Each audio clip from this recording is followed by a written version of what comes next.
This is Andrew from FX Medicine. We thank you so much for your support over the last 2 years.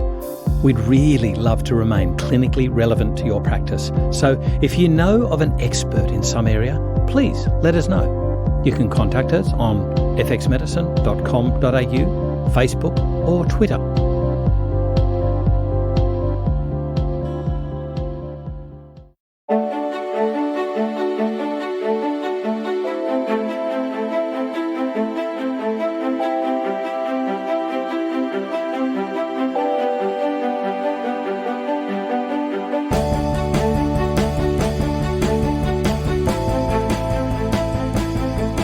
This is FX Medicine, and I'm Andrew Whitfield Cook.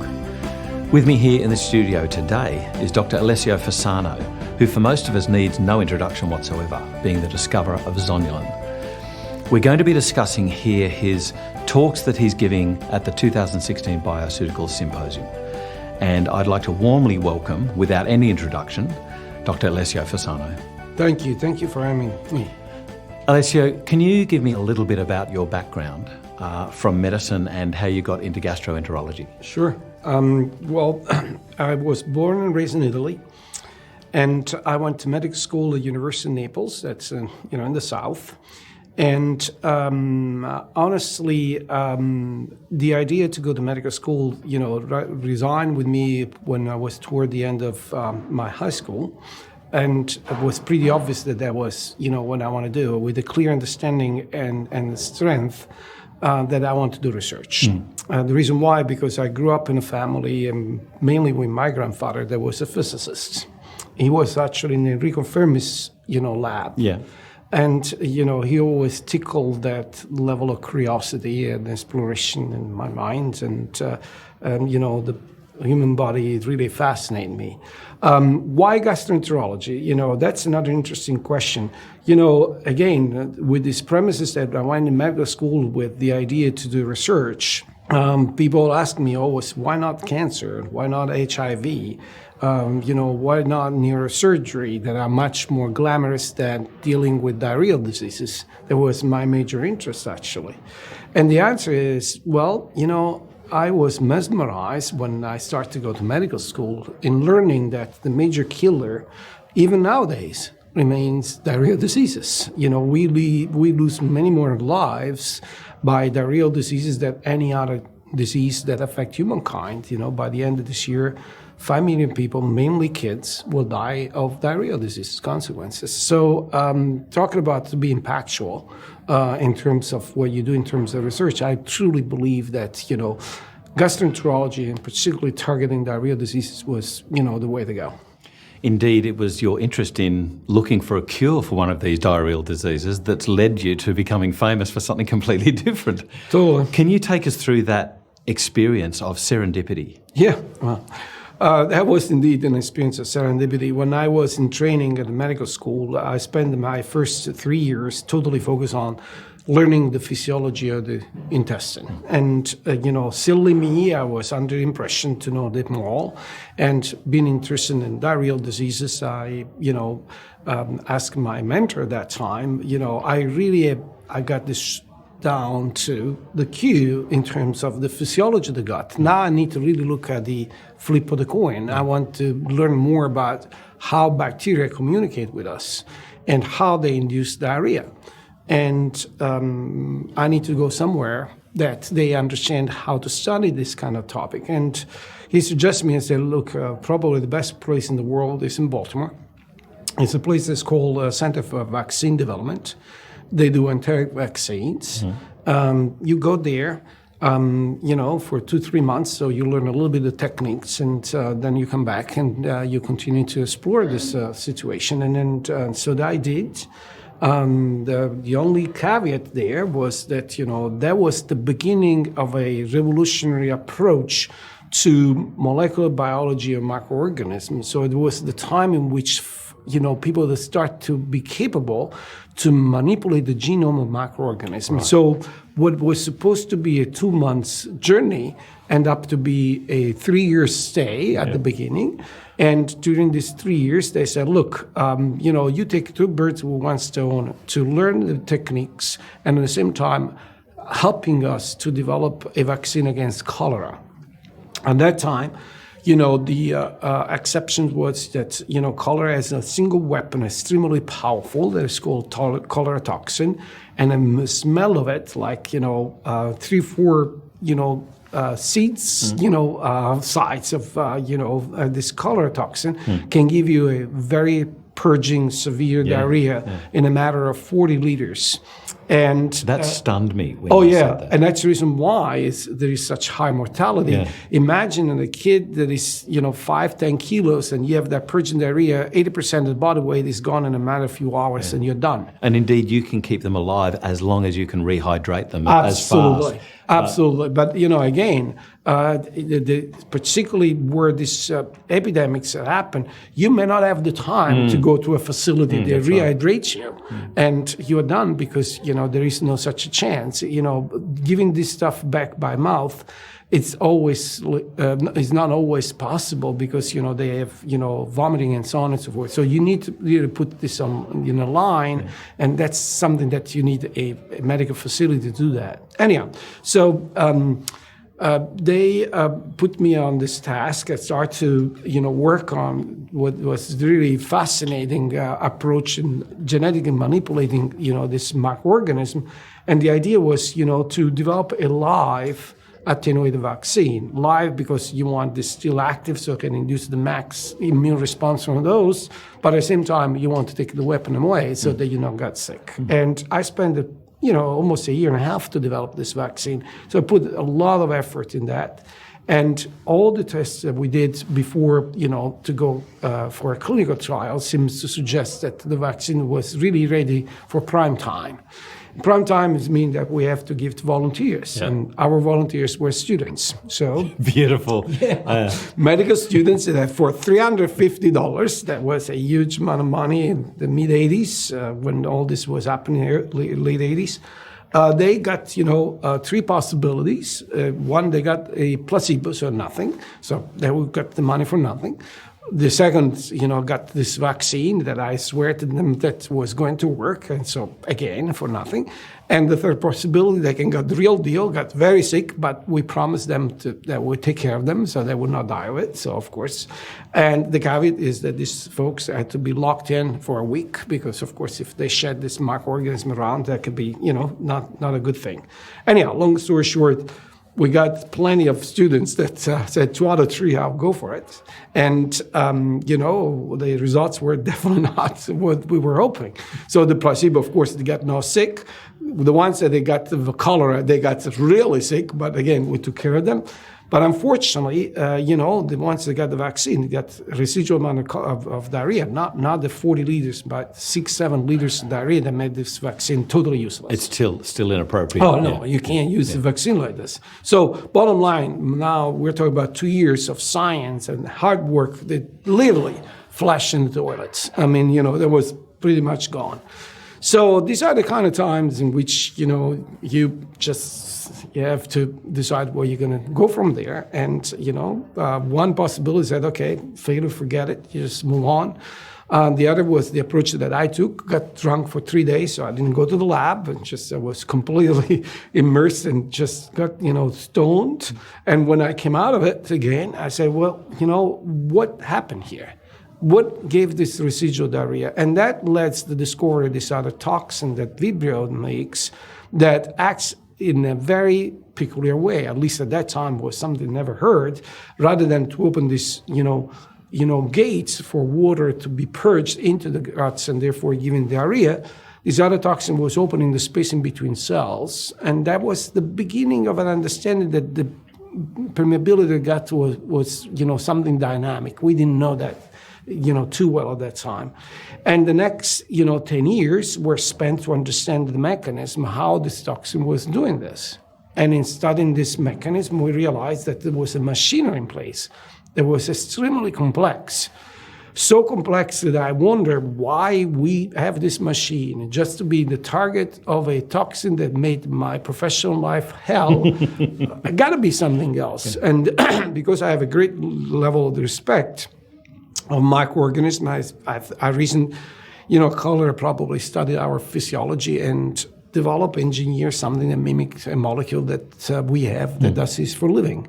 And that led to the journey to discover this protein that turns to be zonulin. And, the end of the 90s and 2000, and we published the first time discovered zonulin. So tell me about the wording of zonulin and indeed the evolution of this gene in humans, because it's interesting how it's not in fish and lower mammal. So, the way that we went after this protein was, we know that it exists. We know that it has a mechanism similar to this toxin. And, we have as tools at that time, some antibodies. So in other words, a molecule that can look if there is this zonulin present or not. And we called zonulin because affect tight junction that in Latin is zonula occludens, and therefore we call zonulin as the key that opened this zonula occludens door. Right. And for the following 10 years, desperately, we see this protein, we can see it, but we can't put our hands on it. In other words, every single time they're trying to, characterize what kind of molecule it was a disaster. Until finally we pinpoint that this turns to be the precursor of a very, very ancient protein that is called aptoglobin. Aptoglobin comes in two flavors or two isoforms, if you wish. One very ancient, form that is called aptoglobin 1. This came out, evolutionarily speaking, 450 million years ago. So soon after the fish and the rest of the animal kingdom, they split. And it's still around. And that speaks volumes, because if evolution speaking so conserved over time and among so many animals, that means the function is extremely important. Yeah. And indeed, this aptoglobin 1, when it's mature, in its mature forms, is a scavenger of hemoglobin. And we know that if you have too much hemoglobin around, for example, after hemolysis, rupture of red cells, this can be extremely dangerous to tissue, will cause what we call, oxidative stress and death of tissue. So this molecule is pretty much a garbage keeper that as soon as there's too much hemoglobin will bind and subtract that from circulation so that you don't have a tissue damage. Interestingly enough, it would take another 400 million years plus to have the second cousin of this molecule that is called aptoglobin 2 that came on board roughly 2.8 million years ago, so 500,000 years after that we split from our cousin chimpanzees. Right. So only human beings, they have this aptoglobin 2. Happened, we know for sure, in hominids in the Indian region for a mutation that was a spontaneous mutation of part of this molecule. What was not clear is, one, what is the function of this molecule? Because compared to aptoglobin 1, this other one is not really good, efficient to do the scavenging of hemoglobin. And two, why once this mutation happened, not only remain, but spread to the point in which, a large number of people, roughly 80% of the population, they have it. Yeah. And again, that was not clear. What we end up to discover, again, by an act of serendipity, is that zonulin is nothing else than the precursor of aptoglobin 2. So in other words, this molecule that should not have any function, the mature form of aptoglobin 2 turns to be zonulin. And therefore, that's the reason why only human beings seem to have, zonulin and no other animal. Right. So this is a little bit of archaeology, I guess, but is there any thought, is there any way to test, I don't think there is, about the possibility of having haptoglobin 2 in other humanoids? Yeah, we know for sure that, because zonulin has a key function regulated, the permeability of the intestine, and we know that this function is extremely important for communicating with the external world, that for sure, zonulin is one of the many molecules that probably exist, that they do the same function. In general, the rule of biology is when you have an important function, you have redundancy. So we know already, for example, that in many other mammals, particularly rodents, we identified a zonulin-like molecule that, by the way, comes from the same ancestor in terms of molecular structure, and does exactly the same job. So, but zonulin is a peculiar human being. That's as much as we understand. One thing that interests me is why humans are so allergic to grasses. This evolutionary thing that doesn't appear to affect so many other animals, but in humans it causes, for instance, in celiac disease, it's obviously that sort of an autoimmune allergic type reaction, but even right down to inhaled allergens. Why are grasses such an issue? Well, this partially comes from, once again, evolutionary biology. As a species, we evolved for, our 2.5 million years of story by eating pretty much fresh fruits, fresh vegetables, tubers, nuts, lean meat, fish. That's pretty much has been, for all this time, the backbone of what we've been eating. And this was because, of course, our history has been mainly of, hunters-gatherers. So you move around with the seasonality of, the crops and with the migration of animals. The amount of grass that we used to eat was extremely limited. Right. Then, 10,000 years ago, a major revolution happened, and we changed dramatically our lifestyle from nomadic, chasing food, to settlers. And with that, the agriculture came on board. And the reason why we were able to settle, because we were able to domesticate crops. And in doing that, we start to play with it. And so I don't know if we accelerate what will have been a natural process, or we manipulate the environment to make grasses that were not supposed to be. Among the other stuff, we made, grass-like, grains. So is it a case that we just might have outpaced evolution? Because I thought I read a paper where there was call it an ancient wheat, not an ancient grain, but the sort of original wheat didn't seem to cause that sort of allergy. Or allergic response. That's right. So again, let's say that wheat did not exist to start with. Yeah. When the first plant was domesticated and therefore was made use of, it was, so the ancient wheat, it was very different to the one that we eat now. The plant was much higher. The seed part was only 5% of the plant. The yield was minimal, so there was only one harvest a year. And the load of what seems to be the toxic element of it, at least for us, i.e. gluten, was relatively low, was like only 4%. Over the centuries, farmers have been aimed at, improving the yield of wheat, and they did this by mix and matching different cultivars. And so, by doing that, they were able to make, a new generation of wheat that was more efficient in terms of seeds. So the plant now has 10% or 15% was the seed part. And that also increased the load of gluten from 4 to 8%, doubling also the genetic material of the plant. And finally, roughly 300 or 400 years ago, there was the last iteration, the wheat that we eat right now, that had yet even more of a load of gluten. Now we're going 12%. Again, now the plant is much shorter. 1/3 of the plant is the seed, and you can harvest twice a year.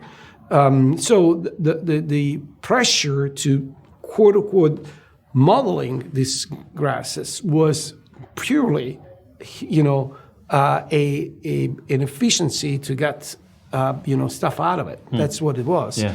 But with that came also the fact that inadvertently we loaded this plant with this, gluten that in some people that can be problematic. So, hypothesizing here, would it be a magical cure to have non-gluten containing wheat? Yeah, but that will lose completely the organoleptic characteristic of the plant. The reason why this is so, widely used is that wheat, because of gluten, has this elasticity that nothing else, can be, materialized with. For example, the dough that you make when you use the flour from wheat and yeast and water, it's so elastic. So you can do the bread, you can do the pasta, the pizza, and so on and so forth. But if you try to do this with rice, it doesn't do it, because gluten is a glue and keeps stuff together, but also it's the one that gives this elasticity. So if you do a wheat without gluten, then it's not wheat anymore and does not have those properties that make this plant so unique. I wonder if part of this issue might be that we've turned this grain that we used to have such sparse intake of, and we've turned it into such a massive part of our diet. Is that part of the issue? Oh, yeah. Yeah. I think that, there is part of the issue, but I believe at play right now, particularly if we want to understand the epidemics of this gluten-related disorders, also what we've done, once again, to modify what, Mother Nature decided not to, materialize in terms of evolution. So, the consumption of grains containing gluten has been, skyrocketing for a long time. But paradoxically, in the last 100, 150 years, if anything, they came down. But what we do with these grains now is very different. So our parents, if they had to eat a lot of bread at that time, so I'm talking about 20, 30 years ago, not that much, including ourselves when we were growing up, it was an overnight process. So you have, the flour, the water, and the yeast. Make the dough, and this dough will, grow overnight. Yeast has enzymes that can do stuff that our enzymes they can't. Because we didn't evolve to eat gluten-containing grains, we don't have a way to dismantle this protein in its single block amino acids. But bacteria and yeast, they can. During these 16, 17 hours overnight, the amount of degradation, these toxic elements that occurred was not trivial. And by the time that is done, most of these elements were detoxified. The load that we were eating in terms of toxic element coming from gluten was pretty low. Now this process takes 2 hours. We find a way to accelerate the process. So who makes bread does not have to go 4 o'clock in the morning and make bread. No, you go there at 6 o'clock, by 8 o'clock the bread is ready. Meaning that now you give 2 hours to this enzyme to detoxify. So even if we eat less gluten, the load of this toxic element is higher. And this, just, factual. And if you put on top of it, then we use pesticides on these plants. And we don't know what these pesticides are doing to us. You appreciate that again. Eating, wheat now can be much more harmful for these reasons and not because we eat more than, 1 or 2 or 3 generations ago. We'll get to the use of specific strategies a little bit later, like probiotics. But I'd like to ask you firstly about a much broader aspect that inhabits our gut. Indeed, it's been said that, we come along with them as a carrying bag rather than they come along in us. And that's the microbiota of our body. Right. Now, I'm really interested in the immune programming of segmented filamentous bacteria, SFBs, with Dan Littman, Ivanov, forgive me. Yep. Are you familiar with their work? And the other organisms that interest me, again, are not probiotics. Faecalibacterium prausnitzii, Akkermansia municiphilia. So these aren't organisms that we can give in a pill, at least not yet. How can we change our diet so that we can help these beneficial organisms? This is something I'm passionate for. And the reason why, as I told you, reason why I got to medical school, because I really was intrigued by diarrheal diseases, meaning how microorganisms communicate with us for their own benefits, but also detrimental to us if this communication and cross, interactions goes one way rather than another way. So it's been something that's been studied forever.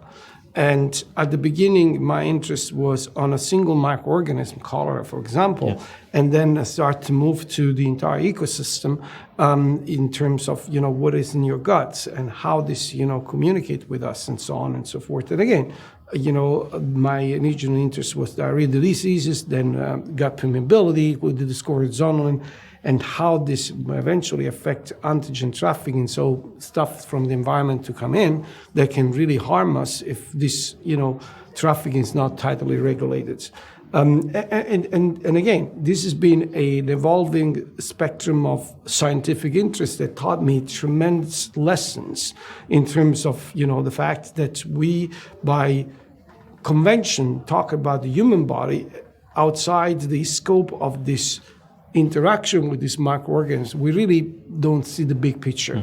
But what changed completely and dramatically the field, including, the way that I've been perceiving this interaction, is the revolutionary understanding that what I was doing was looking at probably 5% of the inhabitants in the guts. In other words, the ones that I can see. I can put on a petri dish and I can cultivate, so I can see colonies.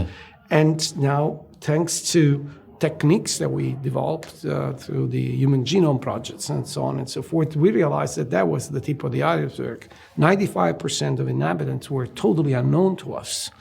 And, that shifted my level of interest almost a decade ago from, this ecosystem of visible, microorganisms to the wealth of this, microbiota. That opened a completely new paradigm of understanding. When we, I remember vividly that day, watched the announcement of a resolution of the Human Genome Project. I don't know if you remember, there was a lot of glamour about it. There was, expectation that this, announcement was going to be made. There was this rush between Craig Venter's private enterprise and the NIH and the international consortium on the other side. And then finally, Bill Clinton organized, a press release in which both enterprises would talk at the same time. It was a total disappointment to learn that genetically we're totally, it's a misery. We are, so rudimental, only 23,000 genes. And this, genome project aimed at resolving the disease of humankind. Because, we resolve that, we have the entire textbook of human genetics on our disposition. So now we can understand how we develop all these diseases. And again, I said, how does that happen? How we can be so rudimental when, the plant that makes, gluten has 150,000 genes. So 5 times more genetically sophisticated than we are. The worm that we're going, fishing, 75,000 genes. How we can be such a complex organism and yet so genetically rudimental. And, that was the intuition at that time, that this ecosystem that lives with us from birth to death got to have a much more substantial and meaningful role rather than just sitting there. If we coexist, if we cohabit with each other, there must be, like we see with pathogens like cholera, a cross-communication all the time. So the question was, what kind of language they're using and what they're talking about. And over time, we learned that, the major lesson that we learn from microorganisms is to really, teach our immune system how to defend us, when to deploy, weapons that leads to the collateral damage that we call inflammation, and how we can control that so that it can be beneficial, protecting us versus when it goes out of control and will harm us. Now, again, sometimes, you probably appreciate this in chat, that history and evolution biology really teach us a lot. And, when we talk about the immune system and we talk inflammation, Now we know that any disease of humankind has an inflammatory component. No matter if you talk an infection, an autoimmune disease, a food allergy, a cancer, neurodegenerative diseases, heart diseases, there is always an inflammatory component. So the immune system is always involved. But the function of the immune system, the way that was quote unquote engineered by evolution, was to fight only one enemy, microorganisms. Our ancestors, again, 2.5 million years ago, would die either because a predator would eat them or because infection would kill them. It's only recently that the immune system has to fight all these other enemies. There were no pollutants, there were no chemicals or radiations or, stuff that were exposed all the time. Definitely there were no cancer. At that time, we didn't live long enough that the immune system has to fight. Now, there's this wealth of enemies that needs to fight. And you wonder how we really make this decision processing if and when to unleash these, weapons. And who's teaching us to do that? Well, guess what? The trainer to decide if and when to unleash these weapons is the same target that the immune system was built for, microorganisms. Yeah. So the first 1,000 days of life are instrumental to teach the immune system how to defend us or to be detrimental for us, and the teacher is the microbiota. If we have an ecosystem in our body, particularly in our intestine, that is in balance, that is, in a friendly, relationship with us. So you're born by vaginal delivery, you're not taking antibiotics, there are not too many infections, you're fed, real food and so on and so forth, breastfeeding first and then real food. The microbiota is good in balance, talk intelligibly with us, and will teach the immune system to unleash inflammation only when we are really, really under danger. So bar is very, very high. Yeah. So that is what we call state of energy or tolerance or health. Conversely, if we do not have a balanced microbiota, this will become extremely belligerent and will teach our immune system to unleash inflammation even when it's not needed. So the bar is set so low that for minimal reasons, even if it's not needed, we unleash inflammation. And on a specific genetic background, that inflammation can translate in disease. Not necessarily in the first 1,000 days of life. Actually, this disease can materialize much later in life. Once you set this bar down there, you can't do anything about it. So all this preamble to say, if indeed having the genes for Alzheimer, prostate cancer, breast cancer, celiac disease, MS, doesn't mean that it's necessary the destiny to get to the final destination, because that's you need to have those. Yeah. It's the way that these genes are modified over time, what we call epigenetics, that will put you over the edge and eventually translate a potential to develop disease to actuality. And this transition is all driven by the microbiota. So when you talk about specific, microorganism component of the microbiota, are, the ones that we see in the literature popping up linked to specific conditions. However, we need to appreciate that we are at the dawn of a revolution, but we are not yet at the level that we can make this information useful for clinical applicability, as we will in the near future. And the reason why, first of all, when you talk about microbiota, you talk about a very complex, ecosystem, and there is a hierarchy going from the domain all the way to the species. Right now, the technology that we have give us the capability to look at, at the phylum level, the firmicutes, the Bacteroidetes, meaning that we have a major, big picture kind of vision. It's like to go from the universe to the Milky Way to the solar system, and then eventually to Earth, and then to Oceania, and then eventually to Sydney, and then eventually to a specific neighbor. Right now, we are at the solar system. And if we want to make use of this information for intervention to modify the microbiota, we need to get all the way down to the neighbor, i.e. the species level. and we're not there yet.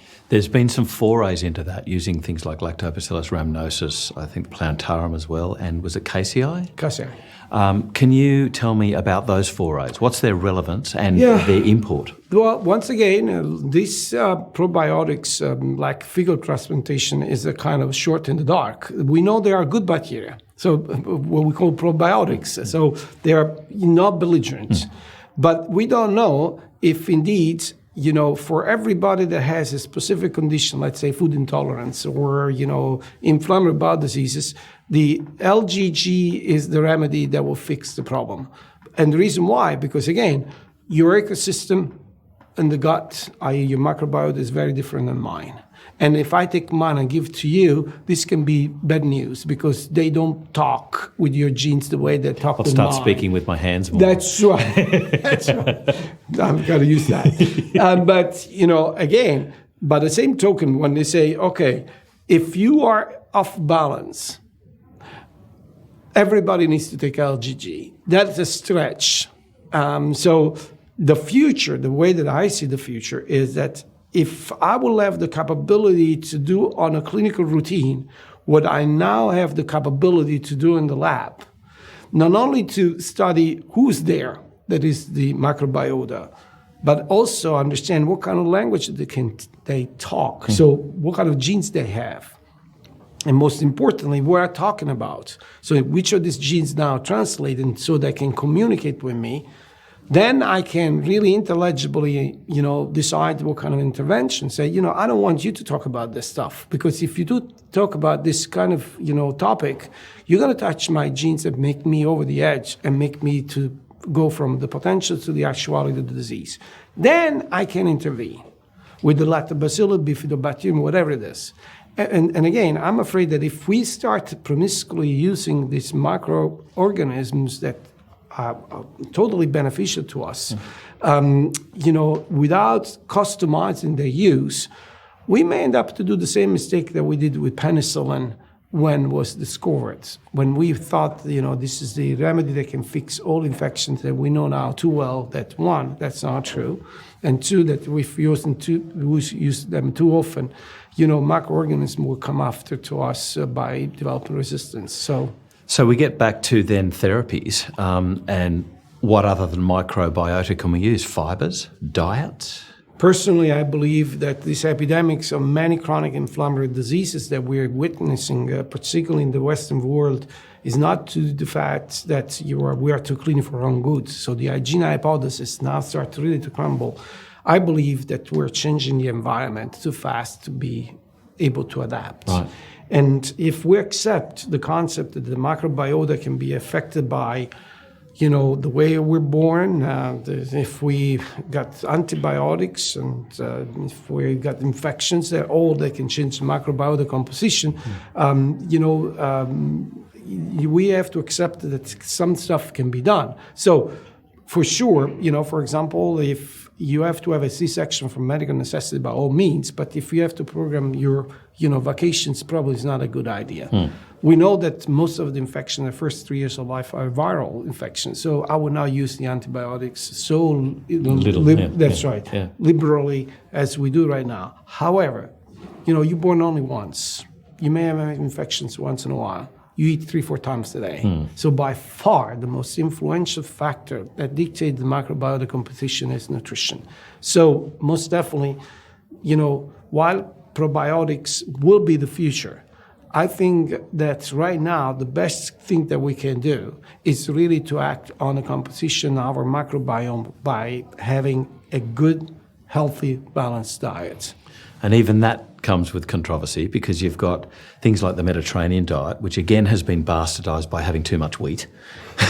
The traditional Italian diet, I'm going to guess when you were a kid, how much wheat or how pasta? But see, there is a misconception on that sense because again, my very humble opinion, and that make really common sense to me is that if we evolved by eating, fresh fruits, fresh vegetables, tubers, nuts, lean meat, and fish, The more we depart from that diet, the more we'll be in trouble. The real Mediterranean diet, contrary to what is our reputation, is not overloaded with grains, not at all. It's a balance of all this. And, we have olive oil, fruit and vegetable is the key core of what we eat. We eat meat once a week, and it's typically lean meat. Fish at the wazoo because we're surrounded by water. Yeah. So again, and even the pasta or the pizza is something that we don't use that much. Definitely we don't drink beer like the Germans, because for us it's totally unsophisticated. Or the Australians, that's right. Because for us, drinking beer is unsophisticated. We drink wine. So, but what I'm coming from here, what I'm saying is, no matter where you are from, no matter what kind of traditions you are exposed to, moderation and balance is the common sense here. And again, should we go to the extreme to eliminate grains to everybody? Probably not, because would not be cost effective, nor I believe would be feasible. Should I eliminate the grains, the one that have gluten-related disorders? Absolutely, because you have a return on investment. Should we say people you cannot eat fat from animals anymore? Of course not. This is not a logical way, but if you minimize the use of these animals, that's the way to go. Small intestinal bacterial overgrowth seems to be a growing interest amongst natural health practitioners. What can you tell us about the relevance of bacterial overgrowth generally and treatment for this? So, when we talk about a problem with the microbiota, there can be a problem with this balance, we call dysbiosis, or inappropriate distribution of the microbiota throughout the GI tract. We don't want small intestinal overgrowth of bacteria, because otherwise they steal food from us. So Mother Nature, create a condition in which, the microorganisms are welcome to stay in a symbiotic relationship with us way down in the intestine, the colon, where all the nutrients have been absorbed so they can use stuff that we can't. In exchange of this hospitality, they give us something back. But Sibo, it's something that's bad news.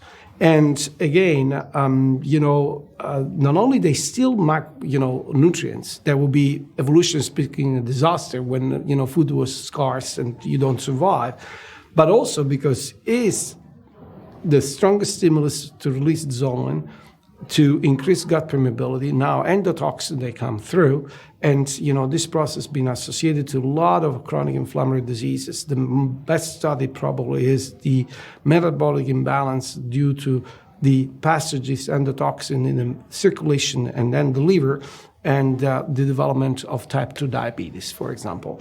So definitely these are bad news. Right now, the remedy that we have is antibiotic treatment, with the caveat that now you fix one problem, Sibo, and then you may create another problem, dysbiosis in the colon. The future and the challenge is, to prevent Sibo to occur and to find new remedies eventually to handle it.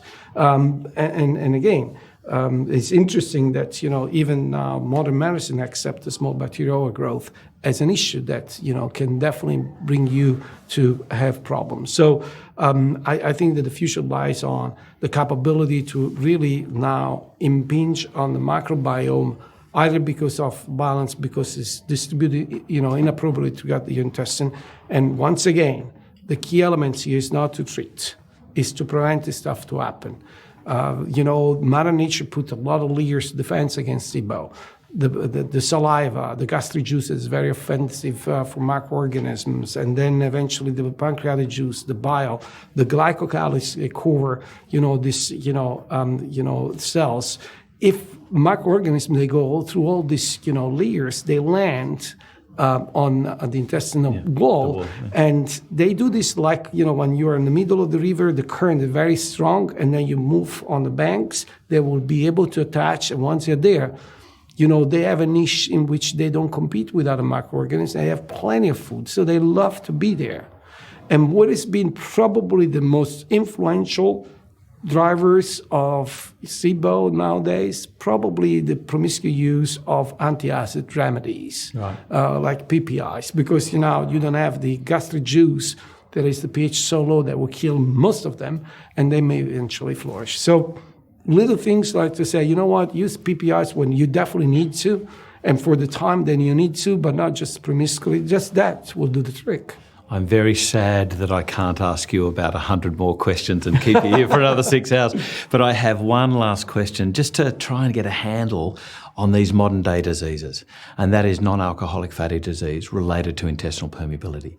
Can you take our listeners just briefly through the importance of maybe zonulin, how it governs that, and the importance of this health condition? So this is exactly what we were talking about. If you have a situation that you have inappropriate increase of gut permeability at very first part of the intestine, and you have endotoxins either because of Sibo or because there is a certain amount of load of microorganisms there, you have this passage of these noxious elements in the bloodstream.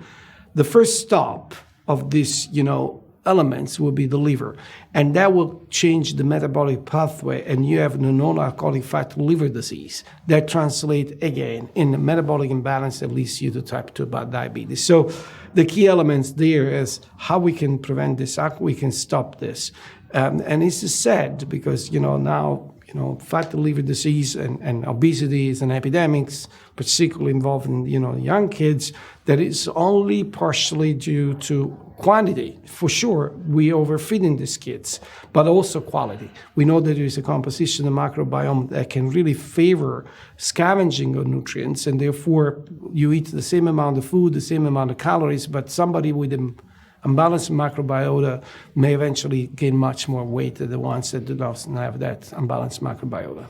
So if I can, hopefully I'll wrap this up correctly. So for those who have celiac disease, it's avoidance of wheat. That's a no-brainer. But for those who don't have celiac disease, there may or may not be a reason to avoid wheat, depending on what they have. Fibres, diet must be the basement treatment. And then we might look at adding in probiotics if they're appropriate. Would you agree with that? So bottom line is that now we know that, there are people that they have a medical necessity to be gluten-free. These are the celiacs, these are the wheat allergy people, these are the people that have this new form of non-celiac gluten sensitivity. They will benefit to go gluten-free. For the rest of us that we don't have problem with that, the key elements that apply also to the people that have, this kind of problems is to have a balanced diet, as close as possible to the diet that we evolved with. So Mediterranean diet is a way to go eventually. And if there is necessity in the future, when we see that despite our lifestyle, there is an imbalance in the microbiome, then customize the intervention with probiotics, prebiotics, or symbiotics to bring everything back in a non-belligerent, friendly interaction with these, folks that live with us from, birth to death. I've got to say, Dr. Alessio Fasano, you're a bit of a hero for me. I wasn't going to miss seeing you at the symposium for anything. You've been a bit of a hero for me since I first learnt about zonulin from your paper in 2003. And I think I'd implore anybody to read all of your works regarding to zonulin and gluten intolerance and those sort of diseases. So thank you so much for joining us on FX Medicine. Thank you for having me. This is FX Medicine, and I'm Andrew Whitfield Cook.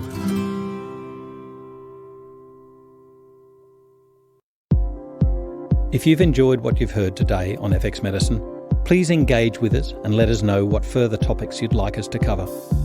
You can get in contact with us through our website fxmedicine.com.au or look for FX Medicine in your favourite social media platform. You can also rate and review us on iTunes, and we'd really like to thank those who have already rated us. It's through your continued support that enables us to bring you current, complex and relevant topics to enhance your practice of natural medicine.